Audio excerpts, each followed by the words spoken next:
La navigation dans le système de fichiers Linux est une compétence fondamentale, mais elle recèle de nombreux pièges qui peuvent conduire à des erreurs graves, voire à des failles de sécurité dans un contexte professionnel. Ce cours détaille les erreurs les plus fréquentes commises lors de la navigation sous Linux, leurs conséquences et les bonnes pratiques à adopter immédiatement. Premier piège. Confondre le chemin absolu et le chemin relatif. Donc, un chemin absolu commence toujours par la racine du système, représentée par le caractère ~. Par exemple, ~home utilisateur document rapport.txt. Ce chemin fonctionne depuis n'importe quel répertoire courant, car il part toujours du sommet de l'arborescence. Un chemin relatif, lui, est calculé à partir du répertoire dans lequel on se trouve actuellement. Si vous êtes dans ~home utilisateur, écrire document rapport.txt est équivalent à ~home utilisateur document rapport.txt. Mais si vous changez de répertoire courant et que vous réutilisez le même chemin relatif, il pointera vers un endroit complètement différent, voire inexistant. Exemple concret, vous êtes dans ~home utilisateur et vous exécutez la commande cat document rapport.txt. Cela fonctionne. Ensuite, vous tapez cd etc. pour naviguer vers le répertoire de configuration du système. Si vous réexécutez cat document rapport.txt, le terminal cherchera etc. document rapport.txt qui n'existe pas. L'erreur obtenue sera no such file or directory. Ce type d'erreur est extrêmement fréquent chez les débutants et peut mener à des actions non souhaitées sur de mauvais fichiers. Deuxième piège, mal interpréter le point et le double point. Dans Linux, le point unique représente le répertoire courant. Le double point représente le répertoire parent, c'est-à-dire le répertoire situé un niveau au-dessus dans l'arborescence. Ces deux notations sont indispensables mais souvent source de confusion. CD ne change pas de répertoire, vous restez où vous êtes. Cela semble inutile mais peut être utilisé dans des scripts. CD remonte d'un niveau dans l'arborescence. CD ~. Remonte de deux niveaux. CD ~, etc. Remonte de deux niveaux puis descend dans le répertoire, etc. Erreur classique, tapez CD sans espace au lieu de CD avec espace. Linux interprétera CD comme une tentative d'accéder à un répertoire nommé littéralement. 3 points, qui n'existent généralement pas. L'espace entre la commande et l'argument est obligatoire. Troisième piège, le répertoire personnel et le symbole tilde. Le symbole tilde est un raccourci qui représente le répertoire personnel de l'utilisateur courant. Si vous êtes connecté en tant qu'utilisateur nommé Alice, alors correspond à ~home Alice. Piège fréquent. Lorsque vous travaillez en tant qu'administrateur système, utilisateur root, le symbole ne pointe plus vers ~home root, mais vers ~root, qui est le répertoire personnel de l'administrateur. Ce comportement surprend souvent les débutants qui pensent que est toujours équivalent à ~home nom-utilisateur. Exemple. Si vous lancez une commande avec les droits d'administrateur via sudo, et que cette commande utilise L, pointera vers ~root et non vers votre répertoire personnel habituel. Cela peut entraîner des lectures ou écritures de fichiers dans un répertoire non prévu. Quatrième piège, la sensibilité à la casse des noms de fichiers et répertoires. Linux est sensible à la casse. On dit que les systèmes est casse sensitive. Une bong, une post, une bong coast. Cela signifie que document, document et document sont trois répertoires totalement différents aux yeux du système. Erreur très fréquente, tapez C des documents alors que les répertoires s'appellent documents avec un D minuscule. Linux répondra no such file or directory. Sous Windows, cette distinction n'existe pas, ce qui crée une habitude très difficile à désapprendre pour les nouveaux utilisateurs de Linux. Bonne pratique. Toujours vérifier la casse exacte des noms de fichiers avec la commande ls avant de naviguer. Utiliser l'autocomplétion avec la touche tabulation permet également d'éviter ce type d'erreur.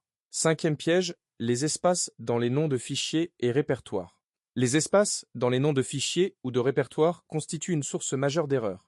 La commande cd mon dossier ne fonctionnera pas car le terminal interprète mon et dossier comme deux arguments séparés. Il cherchera d'abord un répertoire nommé mon, puis un autre nommé dossier, ce qui produira une erreur. Pour naviguer dans un répertoire dont le nom contient des espaces, deux solutions existent. Utiliser des guillemets, cd mon dossier ou cd mon dossier, échapper l'espace avec un anti-slash, cd mon _ inversé dossier. Dans un contexte de cybersécurité, les attaquants exploitent parfois des noms de fichiers avec des espaces ou des caractères spéciaux pour tromper des scripts mal écrits. Comprendre ce mécanisme est donc important non seulement pour éviter des erreurs de navigation, mais aussi pour identifier des vecteurs d'attaque potentiels. Sixième piège, naviguer avec des droits insuffisants. Certains répertoires du système Linux sont accessibles uniquement par l'administrateur, root ou par des utilisateurs appartenant à des groupes spécifiques. Tenter de naviguer dans ces répertoires avec un utilisateur non autorisé produira une erreur de type Permission denied. Exemple de répertoire sensible souvent protégé. /root, répertoire personnel de l'administrateur, etc., shadow. Fichier contenant les mots de passe chiffrés, pas un répertoire, mais illustratif, /proc et /6. Interface vers le noyau du système. Erreur fréquente. Utiliser sudo cd pour tenter de contourner les permissions. Cela ne fonctionne pas, car cd est une commande interne du shell, interpréteur de commande, et non un programme externe. Le sudo ne peut pas l'élever. La bonne approche est d'ouvrir un shell avec les droits administrateurs via sudo i ou sudo su, puis de naviguer. Dans un contexte de test de sécurité, la mauvaise gestion des permissions de navigation peut révéler des informations sur la configuration du système ou conduire à des erreurs lors de l'exécution de scripts d'audit. 7e piège, perdre le fil de sa position dans l'arborescence. Avec de nombreuses navigations successives, il est facile de ne plus savoir où l'on se trouve dans l'arborescence du système. La commande pwd, print working directory, affiche le chemin absolu du répertoire courant et doit devenir un réflexe. Piège associé.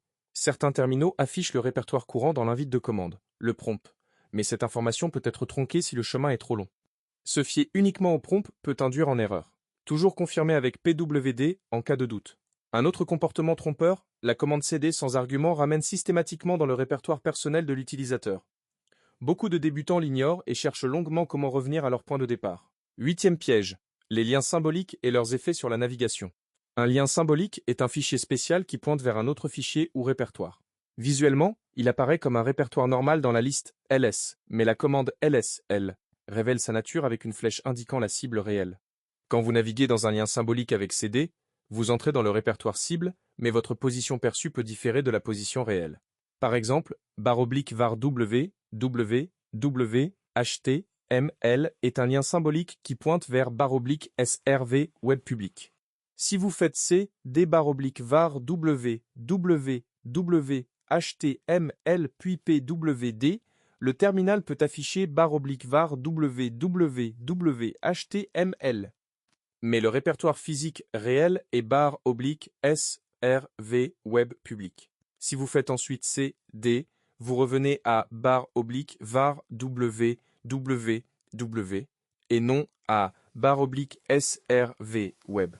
Ce comportement peut provoquer des erreurs dans des scripts automatisés ou des opérations de sauvegarde. En sécurité, les attaquants créent parfois des liens symboliques malveillants pour rediriger des opérations vers des fichiers sensibles. Reconnaître les liens symboliques est donc une compétence critique. 9e piège, supprimer ou modifier des fichiers depuis le mauvais répertoire. Ce piège n'est pas directement lié à la navigation, mais en est une conséquence directe. Après s'être perdu dans l'arborescence, un utilisateur peut exécuter une commande de suppression ou de modification dans le mauvais répertoire. Exemple catastrophique.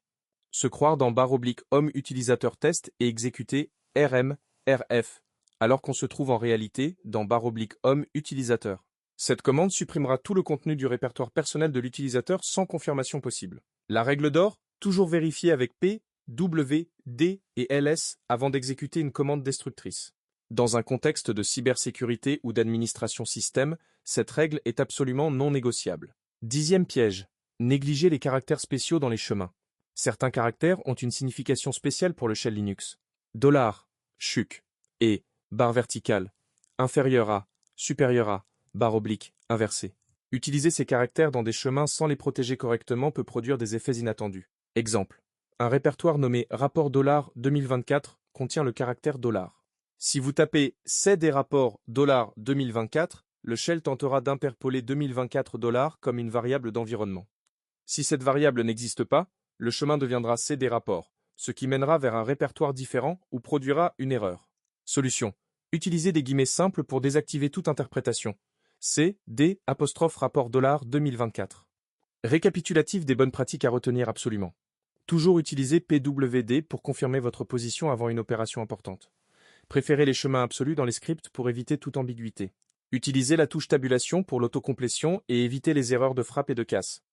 Protégez les noms de fichiers contenant des espaces ou des caractères spéciaux avec des guillemets. Ne jamais se fier aveuglément au prompt du terminal pour connaître sa position réelle. Vérifiez avec ls si un élément est un lien symbolique avant de naviguer dedans. Comprendre que sudo ne fonctionne pas avec cd et utiliser un shell administrateur si nécessaire.